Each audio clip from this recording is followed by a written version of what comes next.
So hello everyone, welcome back to the PYQ series of JEE Mains. यहाँ पर हम laws of motion cover कर रहे हैं और लॉज ऑफ मोशन के आई थिंक ये थर्ड या फोर्थ लेक्चर होगा। तो यहाँ पर हमारे पास जो क्वेश्चन है आज, अच्छा सीरीज शुरू करने से पहले एक चीज़ मैं बात करना चाहूँगा आपसे कि अगर आपको ये सीरीज़ अच्छी लग रही है तो अपने फ्रेंड सर्कल में इसको शेयर करो ताकि ज़्यादा से ज़्यादा बच्चे इस सीरीज़ का फ़ायदा ले सकें और अपना रिवीजन प्रॉपर टाइम से कंप्लीट कर सकें। तो आज का जो हमारा क्वेश्चन है वो है 4 अप्रैल इवनिंग शिफ्ट 2024 का। अब क्वेश्चन क्या कह रहा है कि a 2 kg brick begins to slide over a surface which is inclined at an angle of 45 degree with respect to horizontal axis। तो देखो बहुत ही ज़्यादा इजी क्वेश्चन है ये कि एक इस तरह से एक सरफेस है, ठीक है, हॉरिजॉन्टल सरफेस। तो ये एंगल जो है वो 45 डिग्री का है। एक ब्रिक है 12 kg की, ठीक है, इसका मास m है जो कि 12 kg है। m हमें दे रखा है, देखो 12 kg। ये स्लाइड कर रही है सरफेस पे जो इंक्लाइंड है 45 डिग्री पे with respect to horizontal axis. तो कोफिशिएंट ऑफ स्टैटिक फ्रिक्शन बताना है बिटवीन देयर सरफेसेस कितना होगा। तो देखो कोफिशिएंट ऑफ स्टैटिक फ्रिक्शन बताना है। देखो इसका वेट जो है वो नीचे की तरफ ऐड करेगा mg। अब भैया अगर ये 45 है तो ये वाला चीज ये क्या हो जाएगा mg cos थीटा cos 45 मतलब, और ये वाला कंपोनेंट क्या हो जाएगा mg sin थीटा मतलब sin 45, ठीक है। और ये इसके अपोजिट क्या होगा, एक नॉर्मल रिएक्शन होगा n। क्लियर है। तो जो नॉर्मल रिएक्शन होता है, और अच्छा जब ये स्लाइड करेगी तो यहाँ पे एक फ्रिक्शन फोर्स लगेगा, और ये जो फ्रिक्शन फोर्स होगा ये किसके बराबर होता है म्यू इंटू आर के। आर हमारा नॉर्मल रिएक्शन है, ठीक है, नॉर्मल रिएक्शन को एन भी लिख सकते हैं आर भी। तो फ्रिक्शन फोर्स किसको बैलेंस करता है, यहाँ पर जो एम जी साइन थीटा है, क्योंकि हमसे पूछ रखा है स्टैटिक फ्रिक्शन। स्टैटिक फ्रिक्शन का मतलब है ये मूव नहीं कर रहा है। मूव कब नहीं करेगा, जब एम जी साइन थीटा जो होगा वो बराबर होगा स्टैटिक फ्रिक्शन के, ठीक है। तो एम जी साइन थीटा बराबर स्टैटिक फ्रिक्शन, और स्टैटिक फ्रिक्शन कितना देर होता है म्यू आर के बराबर। तो m g sine theta is equals to mu of s static friction, coefficient of static friction. और ये आर किसके बराबर है, देखो आर किसको बैलेंस कर रहा है इस डायग्राम में एम जी कोस थीटा को। तो यहाँ पे हम लिखेंगे एम जी कोस थीटा। तो इस एम जी से एम जी कैंसिल हो जाएगा। तो यहाँ पे ये कोस थीटा साइन थीटा के अपॉन में आएगा, तो म्यू एस जो हो जाएगा वो टेन थीटा के बराबर हो जाएगा। और म्यू एस जो होगा वो टेन थीटा, और थीटा कितना है 45, टेन 45 कितना होता है 1। तो कोफिशिएंट ऑफ स्टैटिक फ्रिक्शन कितना हो गया यहाँ पे, यहाँ पर जो कोफिशिएंट ऑफ स्टैटिक फ्रिक्शन है वो हमारा 1 आ गया है। सो आई होप इतना क्लियर हो गया होगा। और वैसे इसको इतना सॉल्व करने की भी जरूरत नहीं थी। अगर आपने एंगल ऑफ रिपोज वगैरह पढ़ा है, एंगल ऑफ फ्रिक्शन, तो वहाँ पे टेन थीटा म्यू एस के बराबर होता है, डायरेक्ट कर सकते हो, क्योंकि यहाँ पे कोई भी अलग से सिनेरियो कुछ नहीं दे रखा था, ठीक है। तो इस तरह से हम क्वेश्चंस को कर सकते हैं। चलते हैं नेक्स्ट क्वेश्चन पे, देखते हैं नेक्स्ट क्वेश्चन क्या कह रहा है। देखो नेक्स्ट क्वेश्चन जो हमारा है वो है पार्टिकल वाला, कि a particle moves in the x, 5 अप्रैल का है ना। A particle moves in the XY plane under the influence of a force such that its linear momentum. तो एक पार्टिकल है जो XY प्लेन में मूव कर रहा है एक फोर्स के अंडर, और इस तरह से मूव कर रहा है कि उसका लीनियर मोमेंटम है, ठीक है। वो कितना दे रखा है हमें, वो दे रखा है आई कॉस के टी और माइनस जे साइन के टी, ये दे रखा है। के कांस्टेंट है, तो बताना है एफ एंड पी का एंगल कितना होगा। Angle between F and P बताना है। देखो करते हैं इसको सोल्व। तो अगर एफ और पी का एंगल बताना है तो हमें एफ वेक्टर चाहिए, पी वेक्टर चाहिए। पी वेक्टर तो हमें पता है, एफ वेक्टर कैसे मिलेगा। देखो अगर हमें angle between F and P चाहिए तो ये हो जाएगा एफ डॉट पी। तो ये हो जाएगा mode of F mode of P into cos theta, यही तो होता है भाई डॉट प्रोडक्ट। और ये एंगल हमारा एफ और पी के बीच का होता है, तो ये निकालना है हमें। तो उसके लिए हमें एफ चाहिए और पी चाहिए, तभी तो हम उनका डॉट प्रोडक्ट कर सकते हैं। तो एफ पी तो हमें गिवन है, एफ चाहिए। अब एफ कैसे निकलेगा, एफ क्या होता है, एफ हमारा होता है D P upon D T, यही तो होता है। तो पी का डिफ्रेंशिएशन करो तो हमें एफ मिलेगा। तो एफ निकालते हैं चलो पहले।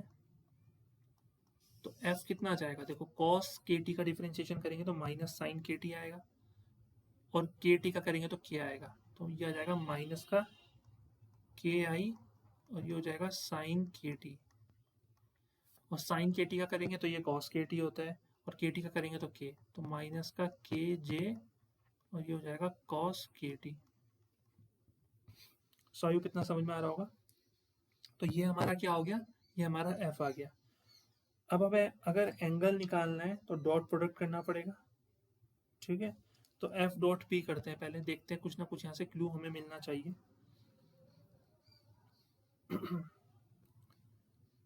तो एफ डॉट पी अगर हम करें, देखो ध्यान देना एफ डॉट पी, तो मैं इसको लिखूं क्या दोबारा, देखो पी यहाँ पर है और एफ ये है, तो मैं डायरेक्ट इसको लिख नहीं रहा हूँ ब्रैकेट में, मैं डायरेक्ट मल्टीप्लाई कर रहा हूँ, ठीक है, आई कंपोनेंट की आई कंपोनेंट के साथ। तो ये माइनस का के, और ये हो जाएगा साइन के टी और कॉस के टी, ठीक है। तो ये हो जाएगा माइनस का के साइन के टी और कॉस के टी, और ये माइनस माइनस प्लस हो जाएगा, तो ये हो जाएगा प्लस का के साइन के टी और कॉस के टी। बेसिक मल्टीप्लाई किया मैंने आई कंपोनेंट का आई कंपोनेंट के साथ, जे कंपोनेंट को जे कंपोनेंट के साथ, ये कैंसिल आउट हो रहे हैं। तो F vector dot P vector हमारा जीरो आ गया। इसके बाद कुछ सॉल्व करने की बिल्कुल भी नीड नहीं है। दो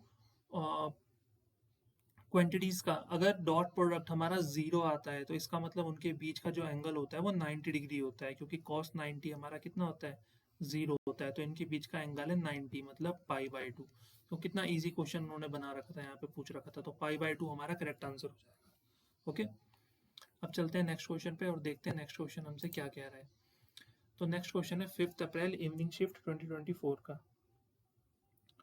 तो देखते हैं इस क्वेश्चन में क्या कहा जा रहा है कि a heavy box of mass 50 kg is moving on a horizontal surface. एक हैवी बॉक्स है, ठीक है, ये वो हॉरिजॉन्टल सरफेस है लेट से, और इस पे क्या है, एक हैवी बॉक्स जो है वो मूव कर रहा है। If the coefficient of kinetic friction between the box and the horizontal is 0.3, तो कोफिशिएंट ऑफ काइनेटिक फ्रिक्शन का मतलब है म्यू के हमें दे रखा है कितना, 0.3। Then force of kinetic friction is, तो एफ के हमसे पूछ रखा है, ठीक है। तो फोर्स ऑफ फ्रिक्शन जो होता है ना, फोर्स ऑफ फ्रिक्शन वो हमारा किसके बराबर होता है, म्यू के इंटू एन के। फ्रिक्शन फोर्स किसके बराबर होता है, म्यू के इंटू एन, मतलब नॉर्मल रिएक्शन के, क्योंकि हमने पढ़ा है लॉज ऑफ मोशन में है ना, कि फ्रिक्शन फोर्स जो होता है वो डायरेक्टली प्रोपोर्शनल होता है नॉर्मल रिएक्शन के, है ना। तो प्रोपोर्शनल का साइन हटता है तो म्यू के आ गया, कोफिशिएंट ऑफ काइनेटिक फ्रिक्शन। तो बेसिकली अगर हमें ये निकालना है फोर्स ऑफ काइनेटिक फ्रिक्शन, तो एक तो हमें म्यू के चाहिए, म्यू के तो हमें पता है कितना है, 0.3। हमें एन की वैल्यू चाहिए। अब यहाँ पे एन कैसे निकलेगा, एन किसके बराबर होता है, नॉर्मल रिएक्शन, देखो मैं बता ही देता हूँ यार, इधर अगर हम फोर्स लगा रहे हैं तो इसके ऑपोजिट क्या लगता है, फ्रिक्शन फोर्स लगता है, ठीक है। ये हमारा नॉर्मल रिएक्शन होता है और ये हमारा नीचे की तरफ वेट एक्ट करता है, तो एन को बैलेंस करता है एम जी। तो यहाँ पे हम लिखेंगे एम, एम कितना है, ये एम जी लिख देते हैं। तो 0.3, मास दे रखा है 50 kg, और ग्रेविटी कितनी लेते हैं, 10 ले लो, ठीक है, 10 क्या 9.8 ले लो, क्योंकि लग नहीं रहा है मुझे 10 से आंसर आएगा, क्योंकि 15 गिवन होता ऑप्शन में। तो अगर मैं इसको मल्टीप्लाई करता हूँ तो इसी को सॉल्व कर लेते हैं पहले, है ना। तो ये हमारा हो जाएगा कितना, ये 98 इंटू 5, 5 8 40 की 0, 4 कैरी, 5 9 45 49, तो ये जाएगा 490। तो 490 इंटू 3 कर लो कितना होता है, तो 1470 होता है, तो 147 न्यूटन हमारा आंसर आ जाएगा। ये हमारा फ्रिक्शन फोर्स हो जाएगा। देखो कितने इजी इजी क्वेश्चंस वो लोग बना रहे हैं, और ऐसा नहीं है कि ये बहुत डिकेड पुराना क्वेश्चन है कि 2012 में पूछा था, या 2010 का क्वेश्चन है, 15 का क्वेश्चन है, 2024 में ही पूछा गया था 5 अप्रैल इवनिंग शिफ्ट में। तो कितने इजी इजी क्वेश्चन भी बना रहा है जेई, है ना। तो नेक्स्ट क्वेश्चन पे चलते हैं। अब नेक्स्ट क्वेश्चन देखो क्या बोल रहा है, जेई मेन 2024 का है, 1 फरवरी इवनिंग शिफ्ट का क्वेश्चन किया। Body of mass 4 kg experiences two force. एक बॉडी है जिसका मास 4 kg है, वो दो फोर्स एक्सपीरियंस कर रही है, एक F1 और एक F2। तो एक्सेलरेशन निकालना है बॉडी पे कितना होगा। तो कैसे इस क्वेश्चन को करेंगे, देखो बहुत ही इजी क्वेश्चन इन्होंने बना रखा है ये। फोर्स हमें एक्सेलरेशन निकालना है। अब एक्सेलरेशन जो होता है वो फोर्स अपॉन मास होता है। तो सबसे पहले हमें F1 दे रखा है, तो हम F निकाल लेते हैं पहले। F हमारा किसके बराबर हो जाएगा, F1 प्लस F2 के। ओके, सिंपल इनको ऐड कर देते हैं। तो F1 कितना है हमारा 5i plus 8j plus 7k, और F2 कितना है हमारा 3i minus 4j minus 3k। अगर हम इनको ऐड करें तो 5 प्लस 3 8i, 8 माइनस 4 4j, और 7 माइनस 3 4k। तो ये हमारा F आ गया। ठीक है, ये हमारा टोटल फोर्स आ गया। हमें मास दे रखा है कितना है 4 kg। अब एक्सेलरेशन निकालना है, कितना सिंपल है। देखो फोर्स जो होता है वो मास इंटू एक्सेलरेशन के बराबर होता है। तो अगर हमें एक्सेलरेशन निकालना है तो वो फोर्स अपॉन मास के बराबर होगा। तो फोर्स कितना है 8i plus 4j plus 4k और डिवाइडेड बाय 4। तो एक्सेलरेशन कितना आ गया है, बच्चों वाले क्वेश्चन पूछ रखे हैं जेई ने बिल्कुल, है ना। 4 2 8 2i प्लस j और प्लस k। कौन सा ऑप्शन हो गया, ऑप्शन नंबर ए जो है वो करेक्ट आंसर हो गया हमारा। सो इस तरह के क्वेश्चन वो लगातार बना रहे हैं। ठीक है, बीच बीच में टफ क्वेश्चन भी आ रहे हैं, जैसे जैसे आ रहे हैं मैं कराता जा रहा हूँ सारे। अब जैसे यहाँ पे नेक्स्ट क्वेश्चन है 30 जनवरी 2024 का ये क्वेश्चन है। अब इस क्वेश्चन में क्या कहा जा रहा है देखो बोल रखा है कि 3 blocks A, B and C are pulled on a horizontal smooth surface by a force of 80 Newton as shown in the figure। Figure हमें दे रखी है यहाँ पे। The tension T1 and T2 in the string are respectively। तो tension हमें यहाँ पे निकालनी है T1 और T2 स्ट्रिंग पे कितनी होगी। देखो इसका तो वैसे डायरेक्ट एक फॉर्मूला भी होता है, डायरेक्ट फॉर्मूला से भी कर सकते हो, बट अगर इसका फॉर्मूला मैं डिराइव करना सिखाऊं यहाँ पर तो देखो कैसे हम कर सकते हैं। हमसे क्या पूछ रखा है, the tension T1 and T2। तो जो T1 टेंशन है ना, अब ये बताओ जो T1 टेंशन है वो किसको खींचने पे लग रही है, इस 5 kg के ब्लॉक को खींचने पे लग रही है। ठीक है, तो बेसिकली ये जो टेंशन है ये इसकी वैल्यू कितनी होगी। सबसे पहले अगर हम एक्सेलरेशन निकालना चाहें, एक्सेलरेशन निकाल लेते हैं सबसे पहले। ठीक है,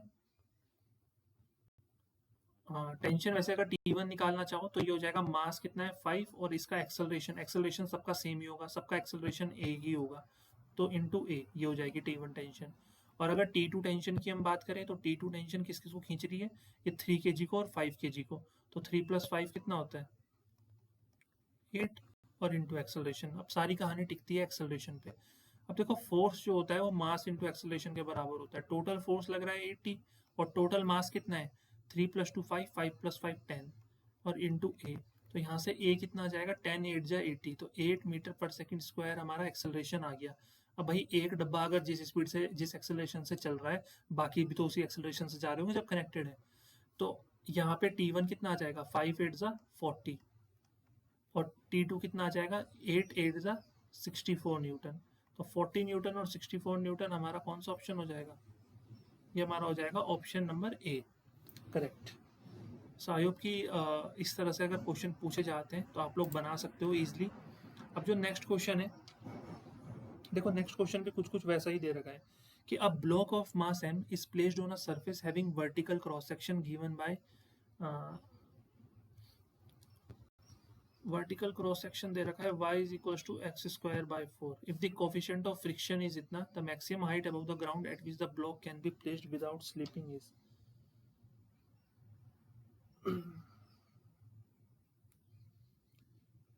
देखो यहाँ पर ये थोड़ा सा ये क्वेश्चन जो है वो लेंदी हो सकता है, लग रहा है मेरे को। क्यों बताता हूँ, देखो ऐसा है ना कि इसका डायग्राम इस तरह से समझो कि ये इस तरह से है, ये ठीक है। उन्होंने पूछा है कि इस ब्लॉक की इस वर्टिकल क्रॉस सेक्शन की जो इक्वेशन है वो इस तरह से कुछ है। ठीक है, तो उन्होंने पूछ रखा है अगर मैं यहाँ पे रखूँ, ठीक है, तो वो शायद ना फिसले। अगर मैं यहाँ पे रखूँ तो ना फिसले, अगर मैं यहाँ पे रखता हूँ तो वो फिसलना शुरू हो जाएगा। तो उन्होंने वही पूछा है कि the minimum height above the ground at which block can be placed without slipping. तो मान लो ना हम यहाँ पे रख रहे हैं और वो स्लिप नहीं हो रहा है, लेकिन अगर इससे ऊपर करते हैं तो वो स्लिप हो जाएगा। अगर पॉइंट भी इससे आगे बढ़ेंगे तो वो ऊपर की तरफ जाएंगे तो ये स्लिप हो जाएगा, तो यहाँ पर ही रख सकते हैं इसको, ठीक है। तो इसकी हाइट निकालनी है हमें। अब कैसे करेंगे इस क्वेश्चन को, देखो इसका वेट नीचे की तरफ ऐड करता है mg, तो ये वाला कंपोनेंट होता है mg cos थीटा। ये माइंड में होनी चाहिए ब्रेक करे हुए, बार बार मेरे को तो सिखाना है इसलिए मेरे को लिखना पड़ रहा है।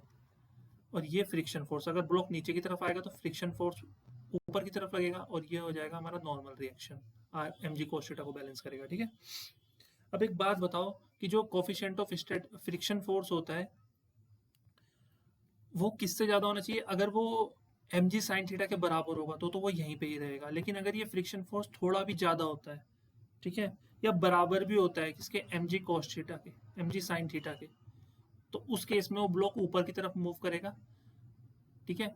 mg sin थीटा अगर इस एफ के से ज़्यादा होगा काइनेटिक फ्रिक्शन से, तो वो ब्लॉक नीचे की तरफ मूव करेगा।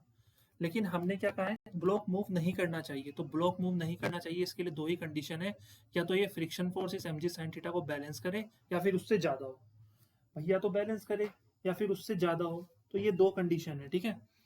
तो हमने क्या कहा कि static friction is greater than equals to mg sin theta, तो वो स्लिप नहीं करेगा। क्लियर है, इतना समझ में आया, ये कंडीशन हमने लगाई। तो जो फ्रिक्शन फोर्स होता है ना वो किसके बराबर होता है, म्यू आर के, तो mu R is greater than equals to mg sin theta. देखो इतना प्यारा क्वेश्चन है ना ये। अब आर जो होता है वो किसके बराबर होता है, mg cos थीटा के, तो mg cos थीटा हम लिखेंगे, it will be greater than equals to mg sin theta for preventing the block from slipping. अब mg से mg कैंसिल हो जाएगा और ये म्यू आ जाएगा greater than equals to tan theta. अब इक्वल टू का साइन छोड़ दो, ग्रेटर देन का साइन छोड़ दो, इक्वल टू का ही ले लो बस, कि अगर म्यू हमारा tan थीटा के बराबर होगा तो भी वो स्लिप नहीं करेगा, लेकिन अगर इससे ज़्यादा होगा तो फिर वो स्लिप कर जाएगा। तो म्यू tan थीटा में वो स्लिप नहीं करेगा, वो होल्ड करके रखेगा उसको, ठीक है। अब देखो tan थीटा हमें पता है क्या होता है, अब हमें बोल रखा है y is equals to x square by 4 है, तो यहाँ पे अगर मैं dy बाई डी करता हूँ dx, तो देखो 1/4 तो ऐसे ही आ जाएगा और एक्स स्क्वायर का हो जाएगा 2x, तो ये आ जाएगा x बाई 2। तो dy बाई डी जो है वो x बाई 2, और dy बाई डी किसके बराबर होता है, स्लोप के, स्लोप क्या होता है tan थीटा, ये x बाई 2। तो tan थीटा बराबर म्यू है, tan थीटा x बाई 2 है, इसका मतलब x बाई 2 जो है वो म्यू के बराबर है, ये फर्स्ट और ये सेकंड, ये सेकंड। तो फ्रॉम फर्स्ट एंड सेकंड हम लिख सकते हैं x बाई 2 बराबर म्यू, तो x बराबर 2 म्यू, तो x कितना आ जाएगा, म्यू कितना दे रखा है भाई, म्यू दे रखा है 0.5, तो 0.2 इंटू 0.5, तो x बराबर हो जाएगा हमारा 1, x बराबर आ गया हमारा 1। अब अगर x 1 है तो y निकालना है, तो y इज इक्वल्स टू क्या है, एक्स स्क्वायर बाई 4, तो x अगर 1 है तो y हमारा कितना आ जाएगा 1 बाई 4। तो कितने इजी क्वेश्चन हवा में उड़ा दो, सिंपल है ना। तो y हमारा कितना आ गया 1 बाई 4, तो ऑप्शन नंबर डी जो है वो हमारा करेक्ट आंसर हो जाएगा। सो आई होप कितना क्लियर हो गया होगा।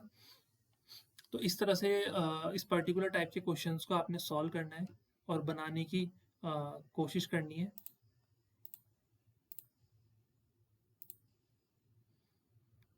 ओके।